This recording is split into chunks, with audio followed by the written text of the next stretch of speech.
Good morning, everyone. This is my last video of my female cardinal for you. The last one that I posted was kind of a recap of everything that I have done so far. And all I have left to do is the tail feather down here. But I do want to add just another comment or two. The last time I ordered from my art supply company, Dick Blick Art Supply, I actually did get a polychromos silver. It's 251. I had never really thought about using this color before, but actually I did a few things with it this morning on this, and I really like the results. I kind of went in on her top knot up here and kind of filled in a little bit, pushed a little bit more of the color into the paper. And then also too, on animals, especially birds, they're always going to have a few little flyaway things that you'll be able to see, in a portrait. Don't go crazy with it, but make a few of those little feathers that stick up. And then also too, over here on the side, just a few. It doesn't have to be a lot.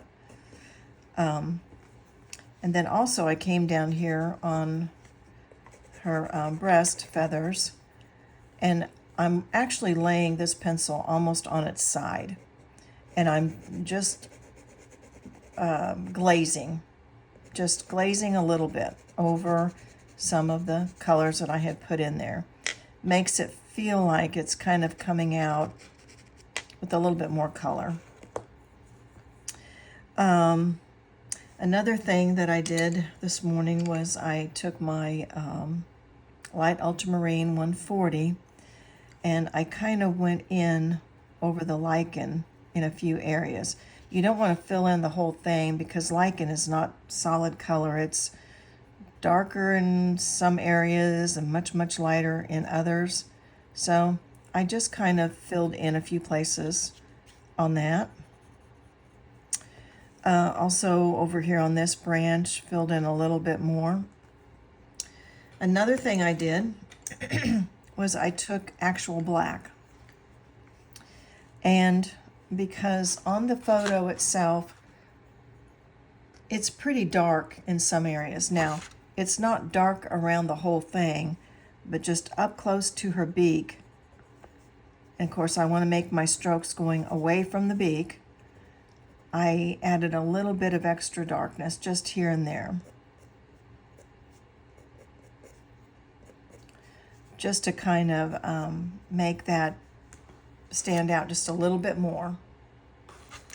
You want to follow your animals' pictures as much as you can, but sometimes you can take away a few things, like I left out a few little branches in here because it did not add anything at all to the photo. And also you can amplify a few colors too.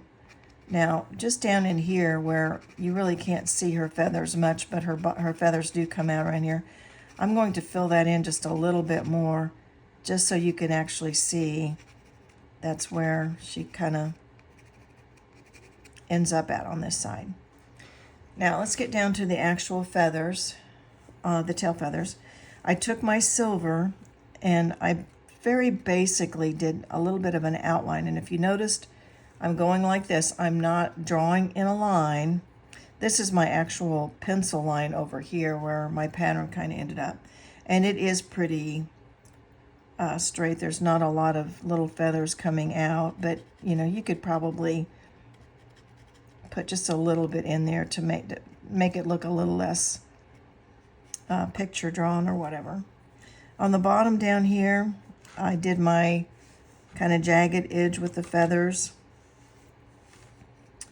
And on the other feathers that come in above that, go ahead and put your gray in there, even though I'm using a silver pencil. You can use light gray too. You could use a cold gray 1, possibly a cold gray 2. And this is actually her feathers, her tail feathers, the breast feathers, whatever that came in. Okay, so I've kind of got that mapped out a little bit. I could go ahead and put in this second layer, tail feathers down here. You can see where this makes it start to really look like a finished portrait now. So we're almost done here. What I'm going to use next is magenta 133. This kind of equates to the color I used up here on her, the top of her head. It kind of goes actually with the berries a little bit. We don't want to get too many reds or too many different colors going on in any picture. You want it to all kind of tie in together, so to speak. So in between here, there's a color in between these two lines here, the edge of her feather and the one gray.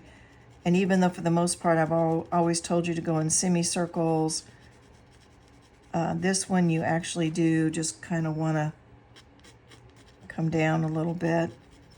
Not hard lines, just soft lines.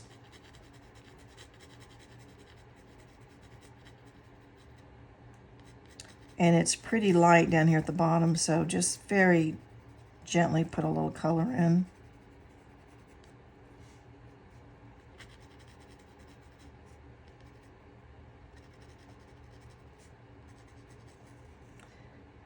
And this will be too small of an area for you to take a cotton bud to press that color in, but you can take a stump and kind of press that color in a little bit. But before you do that, though, I want to go over it with a few other colors here. So anyway, just go ahead and fill that in over here where it's kind of goes straight up and down.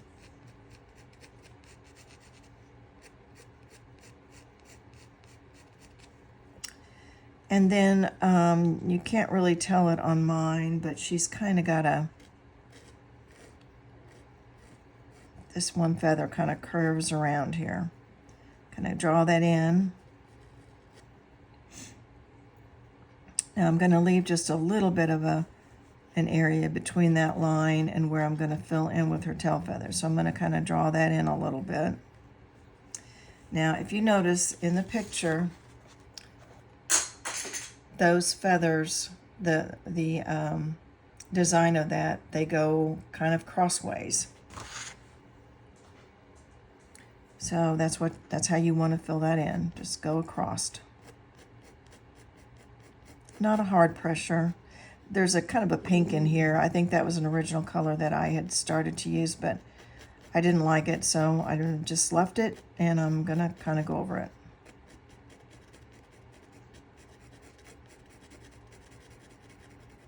So now you can really see the design of that tail feather taking shape.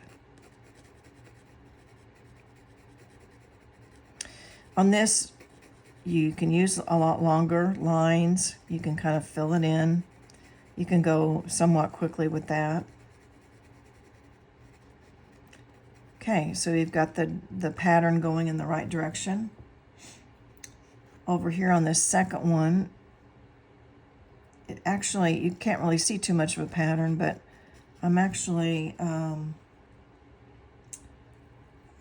going to just kind of fill that in going the same way.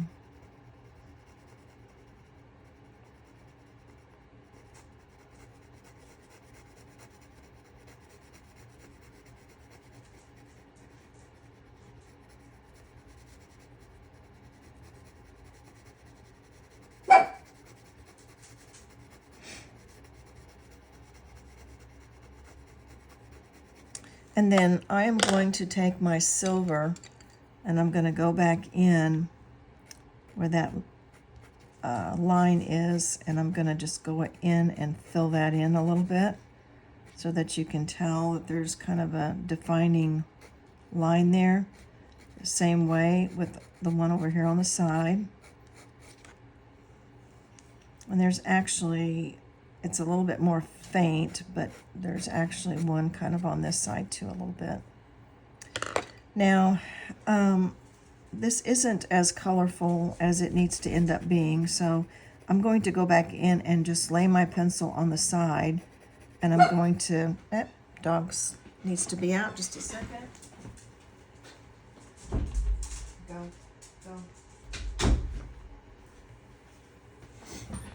Okay, sorry about that. I'm going to go in on the side, and I'm going to just very gently glaze over that a little bit more to bring that color out. And this feather, you'll notice that the color is more predominantly in certain areas. It's stronger right up next to that division, so just make that a little bit stronger.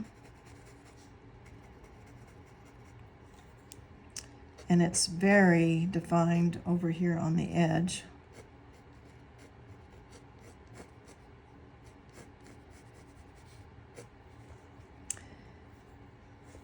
Down below, it's a little bit stronger too.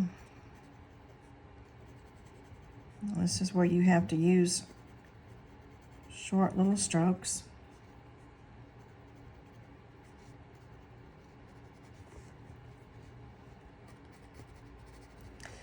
Now I want to use my cold gray one, and that is number 230. And since this has kind of a grayish effect to it, I'm going to kind of go over that. And this is pressing that color into the paper.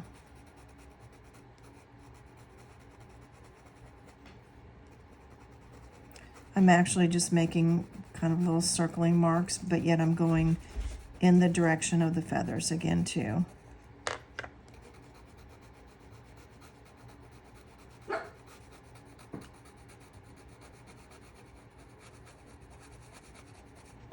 Now let's take a cotton bud and press that in a little bit, and let's see what we have. Now, as you can tell, that really brings the color out even more so.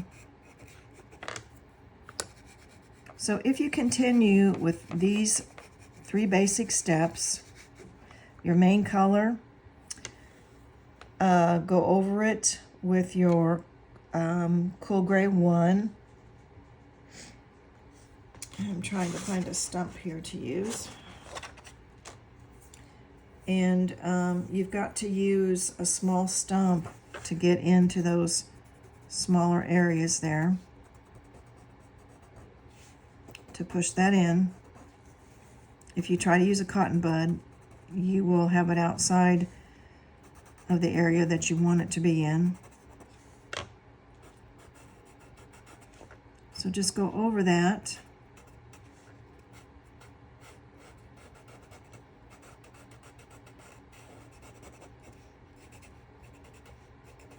Leave a little bit up here at the top because that's where the feathers are showing.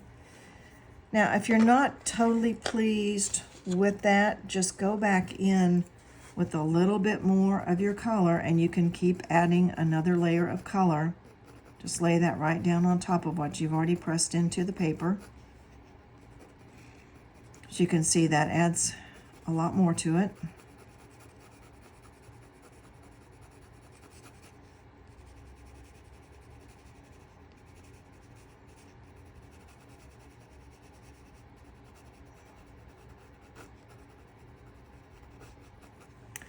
And then if you want just a little bit more definition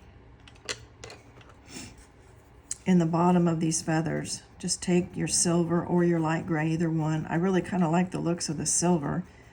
I'm glad I ordered it last time. And just kind of fill that in a little bit more so they show up.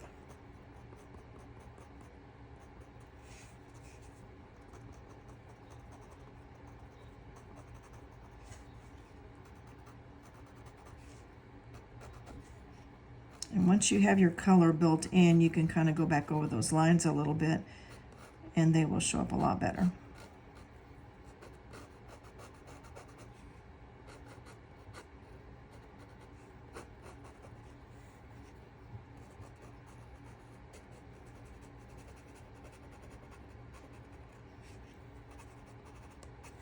Okay, so that is basically it. I might press that color in there just a little bit more.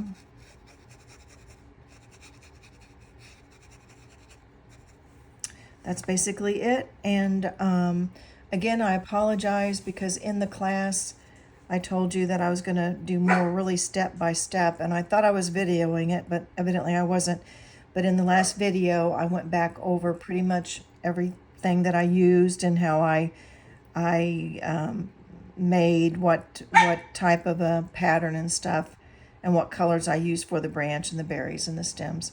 So again, thank you for watching, and I hope your cardinal turns out well. I'm sure that it will.